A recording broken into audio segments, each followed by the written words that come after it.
सुबह की पहली रोशनी के साथ एक नई शुरुआत, एक नई एनर्जी। गुड मॉर्निंग दोस्तों। उम्मीद है कि आज की सुबह आपके लिए एक नई कहानी लेकर आई हो, बिल्कुल जैसे एक फ्रेश चाय की खुशबू और सूरज के पहले किरण की नरमी। क्योंकि एक अच्छी सुबह की शुरुआत एक परफेक्ट चाय के साथ हो सकती है। सो चाय बनाना एक रिचुअल जैसा लगता है यार, एक आर्ट, एक कंफर्ट और एक एनर्जी बूस्ट का सोर्स। आप भी रिलेट कर पा रहे हैं कि नहीं मुझे पता नहीं है। सो प्लीज़ आपकी सुबह की शुरुआत कैसी होती है, क्या चाय आपको पसंद है? सो प्लीज़ कमेंट्स में ज़रूर बताएंगे। रात से ही हम लोग डिसाइड किए थे कि आज हम टेम्पल्स जाएंगे। Bhubaneswar is like a temple city. So आज हम चलेंगे भुवनेश्वर का Lingaraj temple. This is the largest temple in Bhubaneswar and the central tower of the temple is 180 feet and this is the home to Harihara, like Vishnu and Shiva. So the temple represents Kalinga architecture and is believed to be built by the Somavanshi dynasty with later addition from the Ganga rules. So the temple is built in the Deula style that has 4 components: Vimana, Jagamohana, Natta Mandira and Bhoga Mandap. So Vimana is like structure containing the sanctum. Then Jagamohana is the assembly hall. Natta Mandira is the festival hall, and the Bhoga Mandapa is the hall of offerings. Do you know Bhubaneswar is also called Ekamra Khetra, as the deity of Lingaraj was originally under a mango tree, that is Ekamra, as noted in Ekamra Purana, a 13th century Sanskrit treatise. This is a sacred water body located near the Lingaraj temple.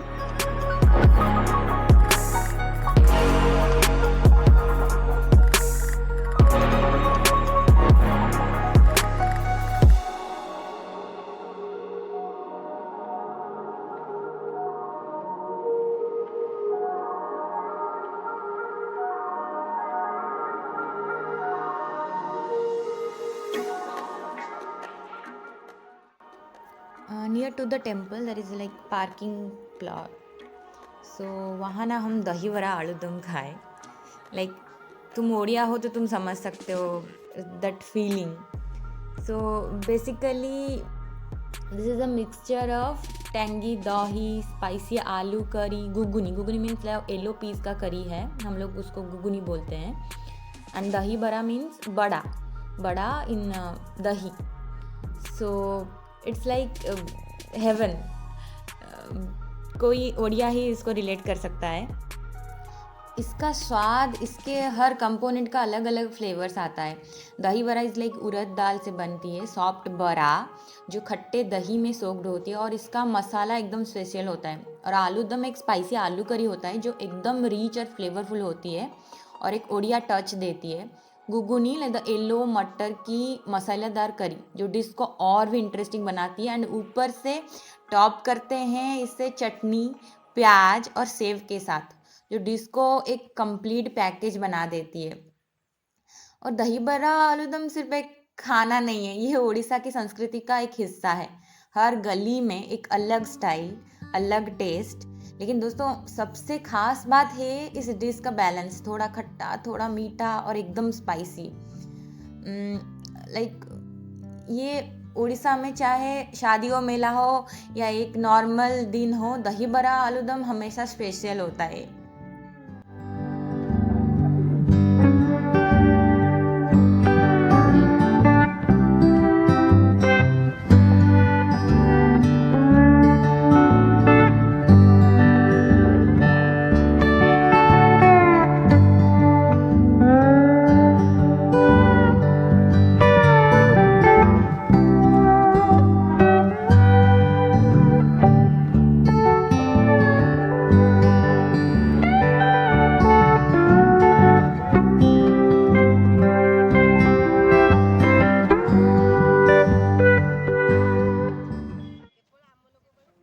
अब बात करते हैं उस खास ingredient की जो दही बड़ा आलूदम को एकदम रिफ्रेशिंग और यूनिक बनाती है, दही पानी। ये खट्टा और मसालादार पानी होता है जो दही के साथ मिलाकर बनाया जाता है। इसमें नमक, भुना जीरा पाउडर, हरी मिर्च और नींबू का रस का मिक्स किया जाता है और ये पूरा टेस्ट का गेम चेंज कर देता है।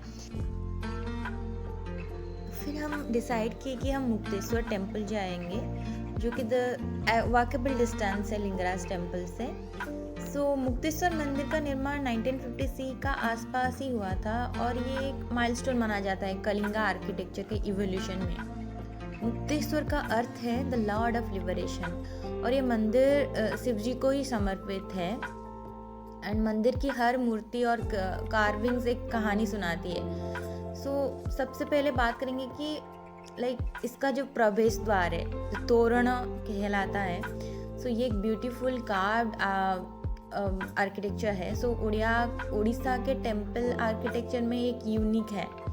आप इस पर फ्लोरल डिजाइन्स, माइथोलॉजिकल फिगर्स और इंट्रिकेट पैटर्न्स देख सकते हैं। इस मंदिर का विमान या मेन स्कांटम एक परफेक्ट एग्जाम्पल है कलिंगा स्टाइल का। सिंप्लिसिटी और डिटेलिंग का एक अद्भुत मेला है। सो इसका और जगमोहन या प्रेयर हॉल स्क्वायर शेप्ड है और अंदर की कार्विंग्स एक डिवाइन फील देती है।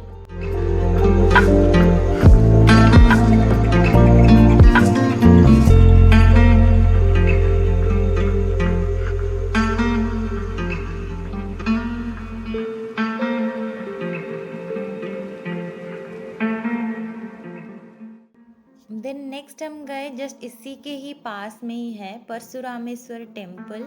ये मंदिर जो भुवनेश्वर के सबसे पुराने मंदिर में से एक है, 7th सेंचुरी का है और एक अद्भुत उदाहरण है उड़ीसा के कलिंगा आर्किटेक्चर का। तो परशुराम मंदिर का निर्माण 7th सेंचुरी सी में हुआ था और ये भी शिव जी को डेडिकेटेड है। ये मंदिर का एक रेयर एग्जाम्पल है प्राचीन कलिंगा स्टाइल का।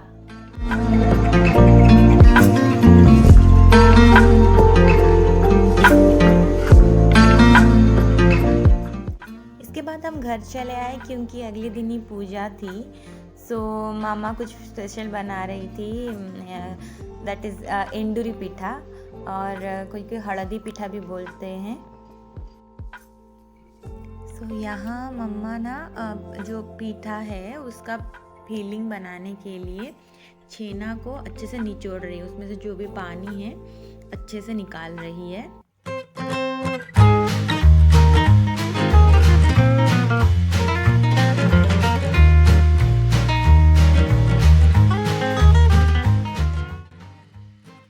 देन उसको हाथ से तो छोटा छोटा करके नारियल को घिस के रखा गया है उसमें डाल रही है, थोड़ा थोड़ा तोड़ के। फिर इसमें जैगरी गुड़ उसको डाल रही है फॉर द मिठास। देन इसमें बे लीव्स डाल रही है, थोड़ा अच्छा सा खुशबू आएगा, उसको तोड़ दे रही है।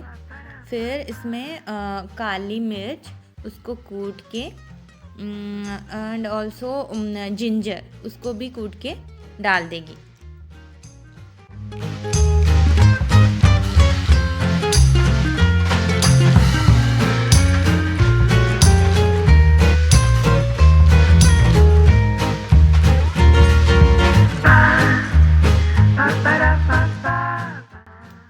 फिर गैस ऑन करके उसको सब कुछ मिला के फिर थोड़ा सा गरम करके गुड़ भी मेल्ट करना चाहिए।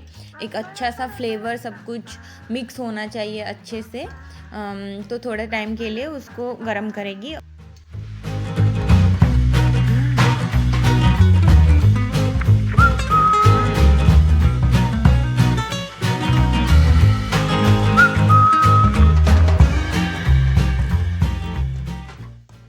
और हल्दी के पीठा के लिए हल्दी का पत्ता तो चाहिए ही।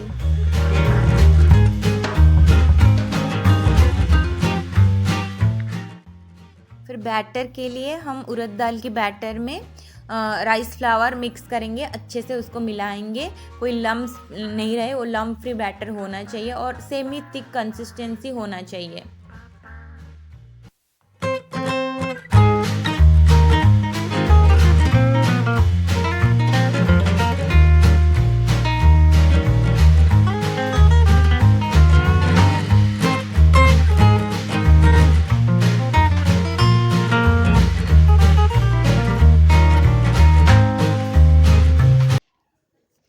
then for preparing, like the assemble the pitha, like place the turmeric leaf on the flat surface, then spread a thin layer of the flour batter, rice and urad dal flour batter evenly on the leaf, and add a spoonful of coconut jaggery and chena filling in the center, and fold the leaf lengthwise to cover the filling, creating a flat envelope.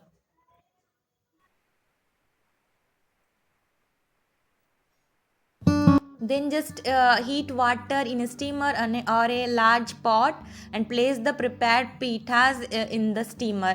Steam for like 15 to 20 minutes or until the pita is cooked.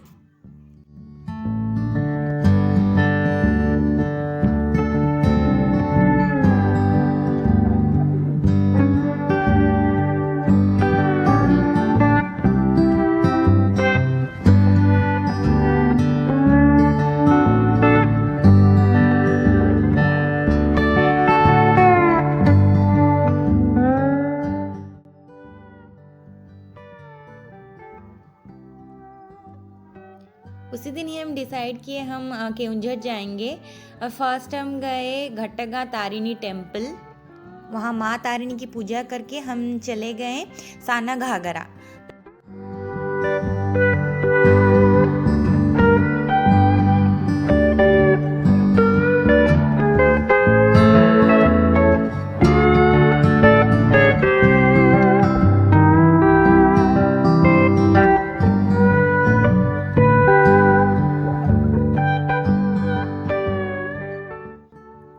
साना घाघरा एक small waterfall है।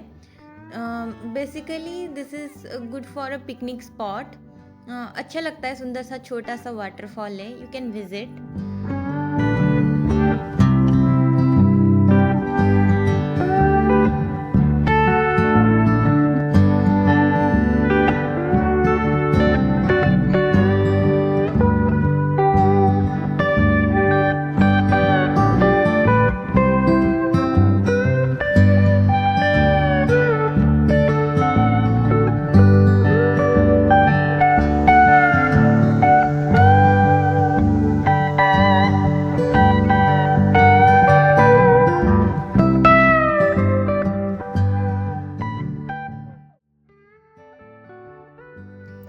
Next हम गए Bada Ghaghara waterfall near to the Sana Ghaghara waterfall. This is also a famous waterfall of Keonjhar, and ये काफ़ी बड़ा और ज़्यादा बड़ा है ऑब्वियसली साना घाघरा से। सुंदर सा वाटरफॉल है।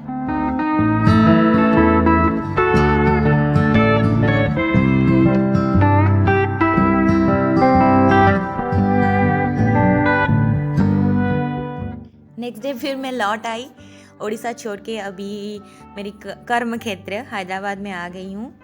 सो okay, tata bye. Hope you are enjoying the video, and please like, share and comment.